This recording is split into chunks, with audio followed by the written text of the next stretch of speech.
The incessant singing of birds from early morning has become very annoying. The man wanted to get up and chase them all away, or turn up the music louder, just so he wouldn't hear their singing.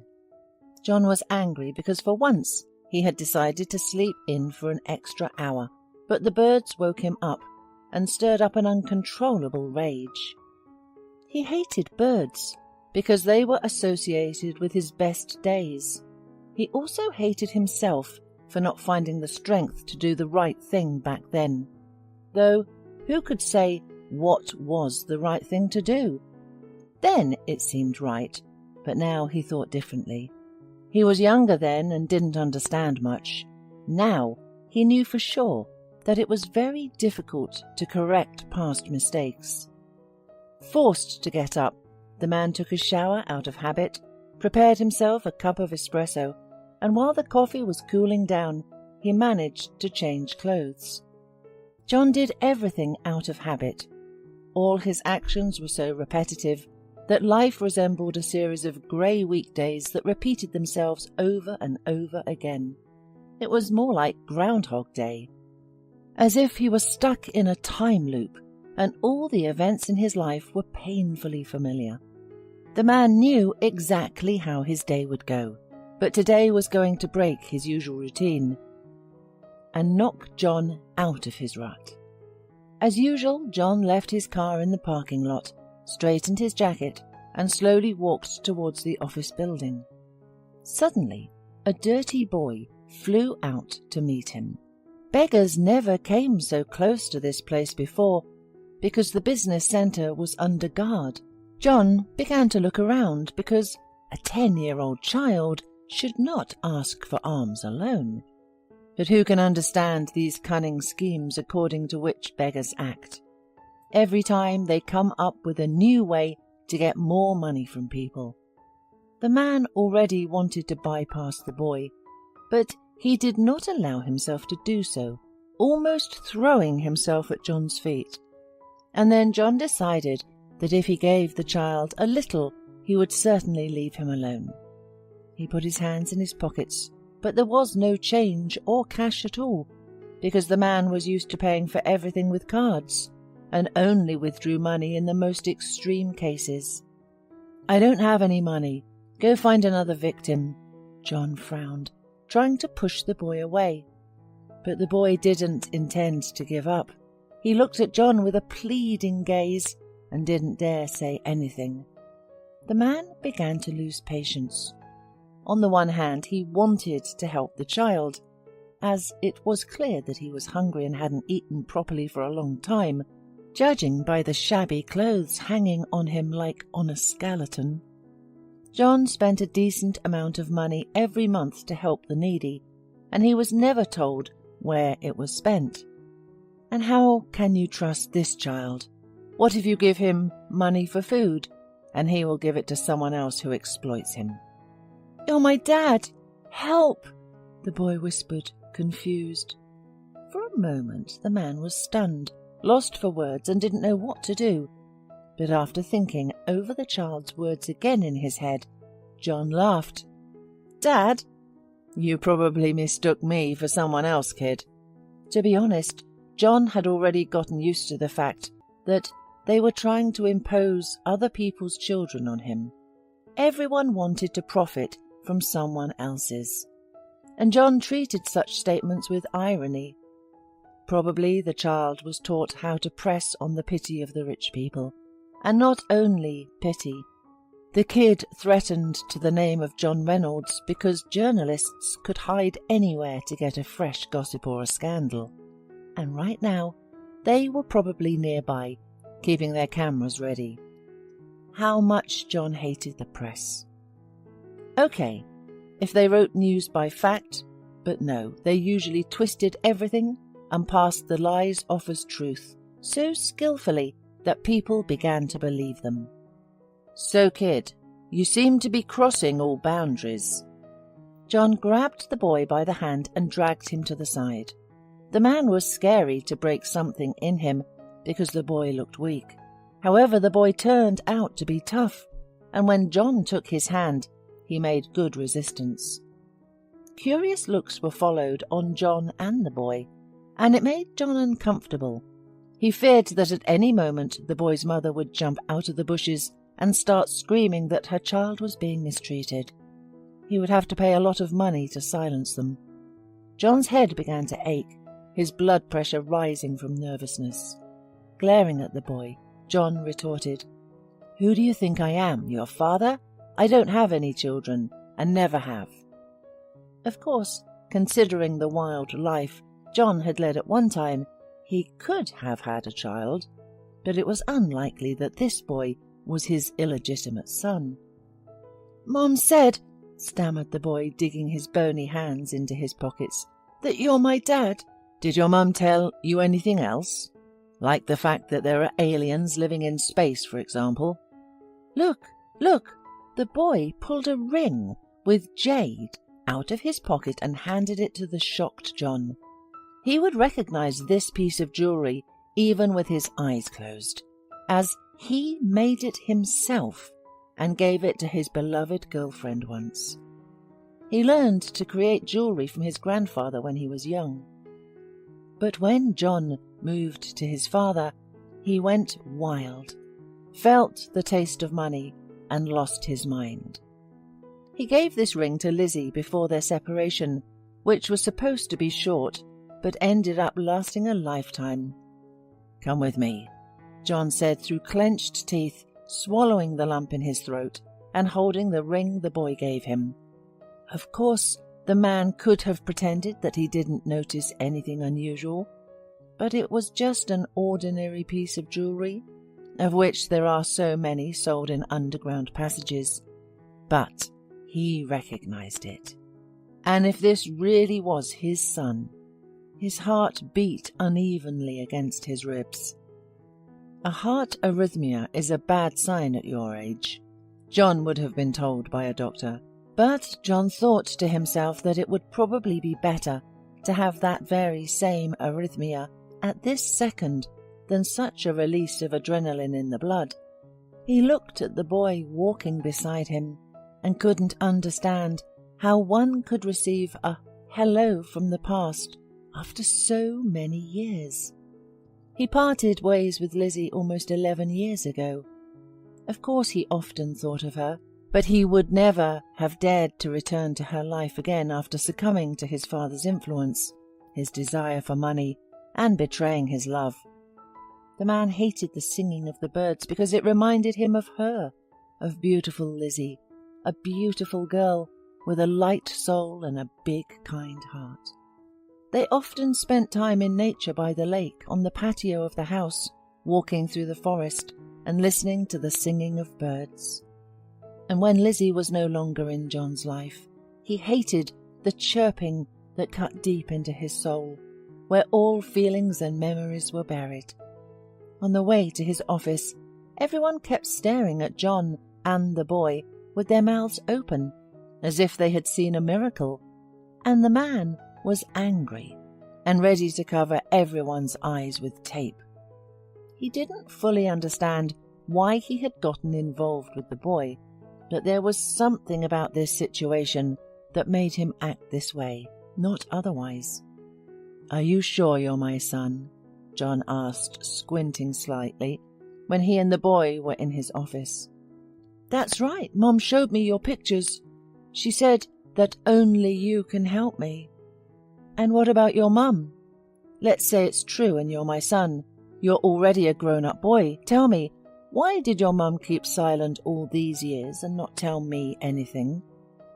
"She was probably scared, didn't want to interfere in your life. But now a bad thing has happened. Mum was sent to prison. I need help. I'm not asking you for money. Help me get my mum out. She said I could ask you for shelter, so I wouldn't be taken into a children's home, but I don't need it. If I helped save my mum, I would go to the orphanage and go to jail for my mum. I actually want to save her." John slumped into his chair, his hair standing on end from what he had just heard. Lizzie had been imprisoned. The always exemplary girl could never end up in prison. Had she changed so much in these years?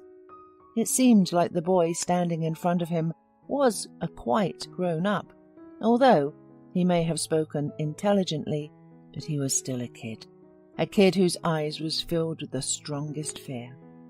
"What's your name, kid?" John asked. "Ryan. Mum said that my dad wanted to name me. She never told me anything about you before, never said where you disappeared to, and when the police came she had no other choice. She handed me the ring and told me to try to find help from you, since we have no one else, and I didn't want to go to an orphanage. It's not good there, and no one will help my mum then."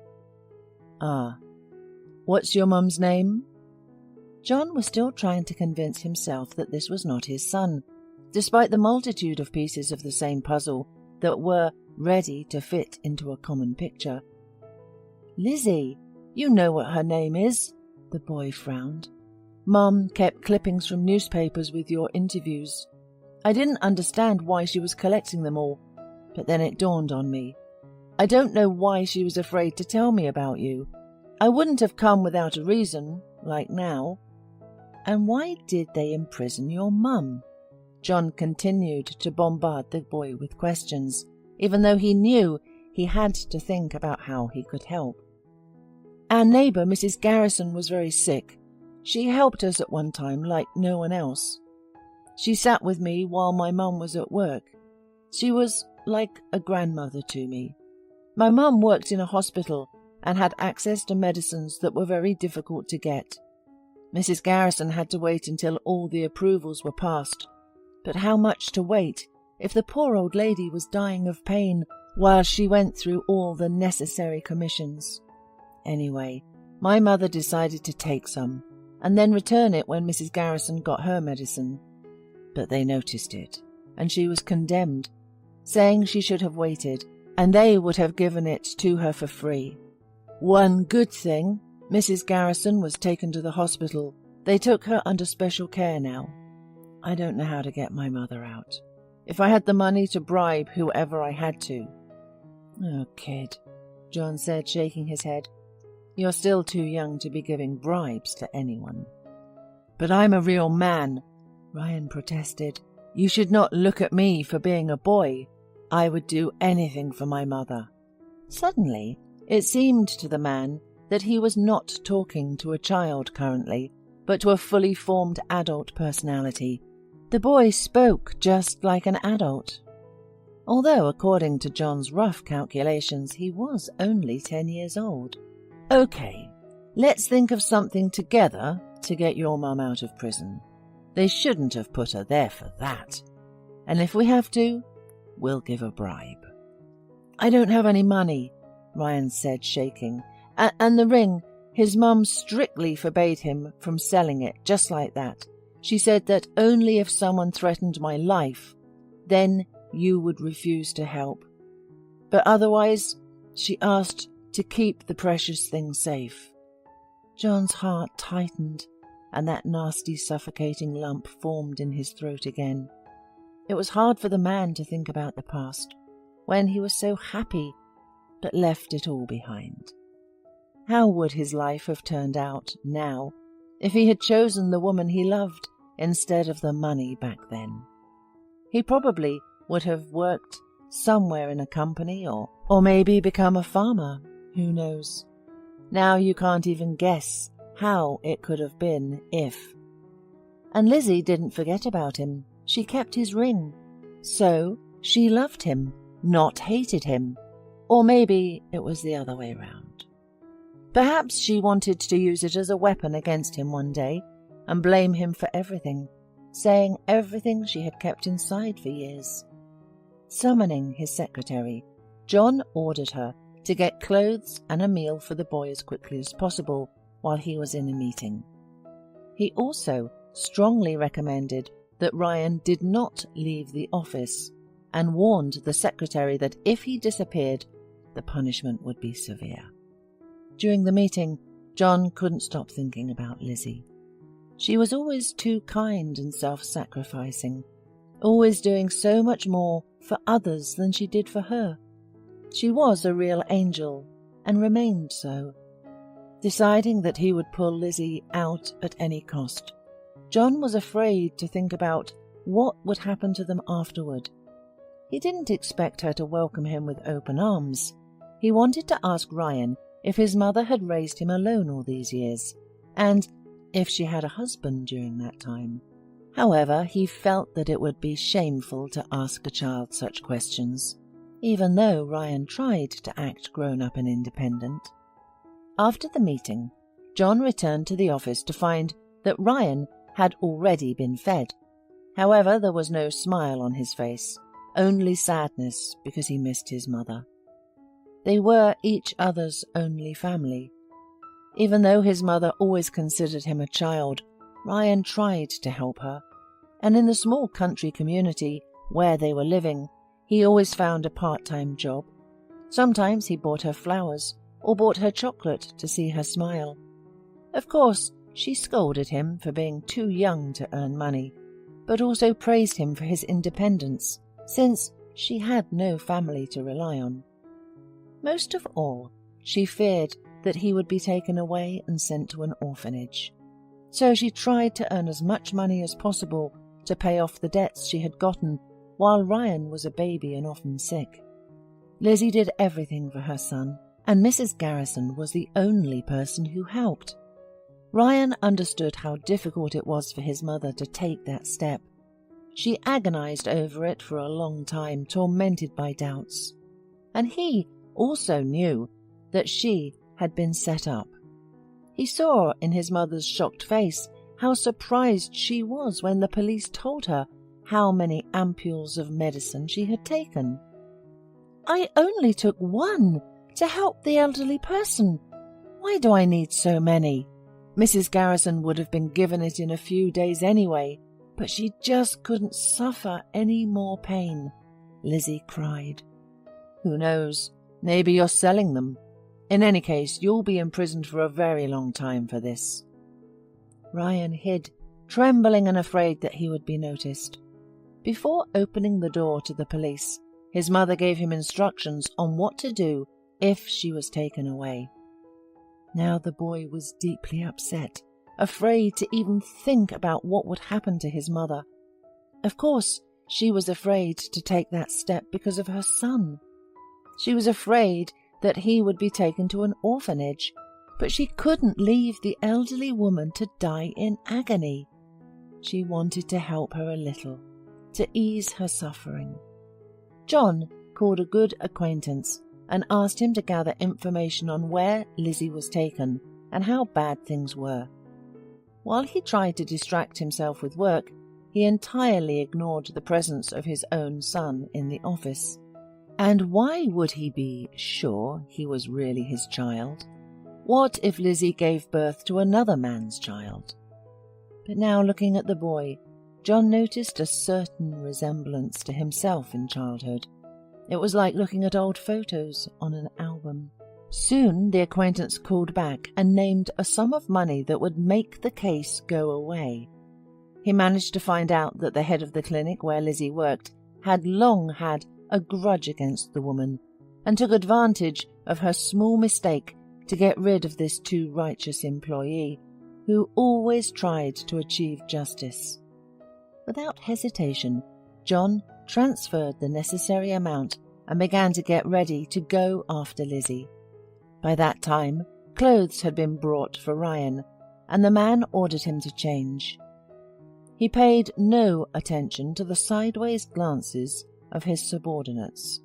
He decided that he would now take Lizzie from the detention center, take her and Ryan home, and that would be the end of the story with his newly found son.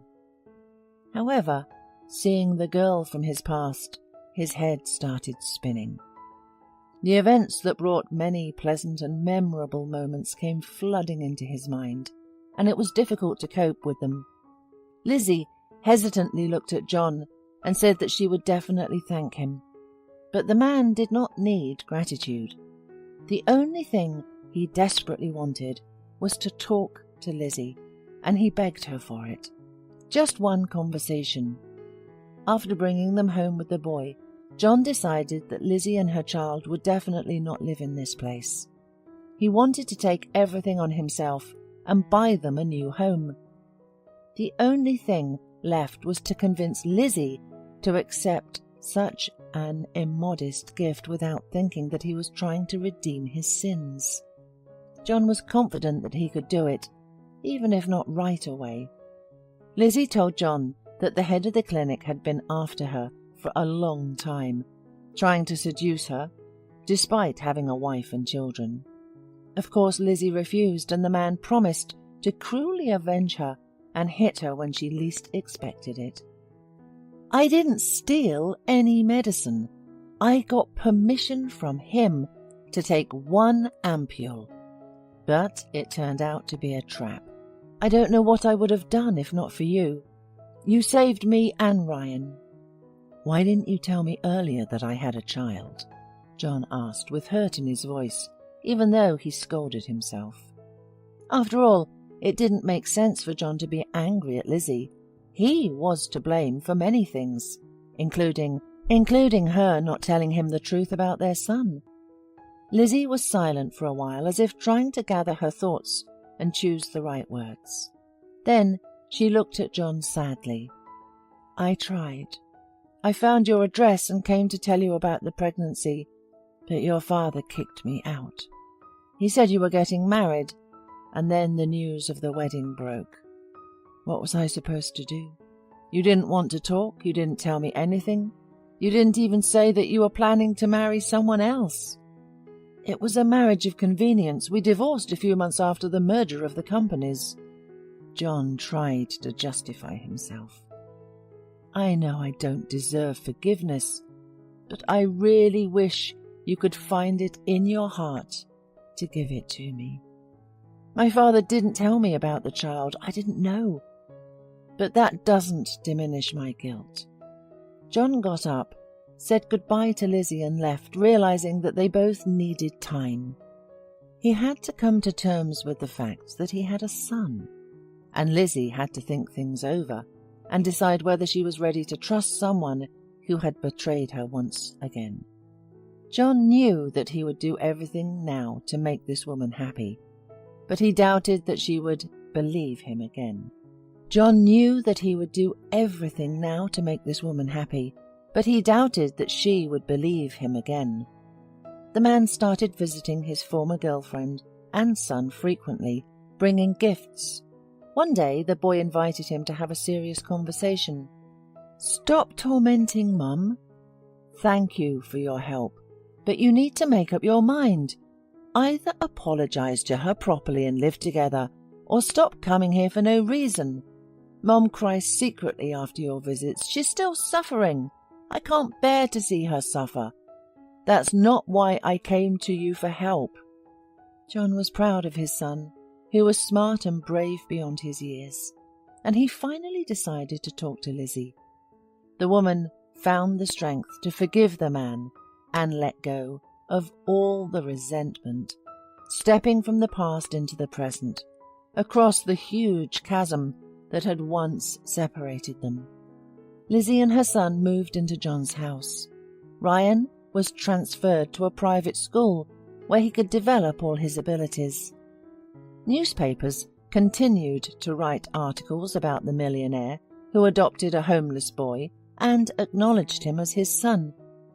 Journalists tried to smear John on the orders of his competitors, but they didn't gain anything from it because the man didn't fall for the provocation. It used to matter to John's father what the journalists thought, but he had been dead for several years. One day John decided to give an interview. He honestly discussed the wrong decisions he had made in the past and his mistakes, hoping that someone would follow his advice and not step on the rake that he had once stepped. The head of the hospital where Lizzie worked was punished. John tried to make sure that the man regretted what he had done and remembered until the end of his days that such inhuman behavior was unacceptable.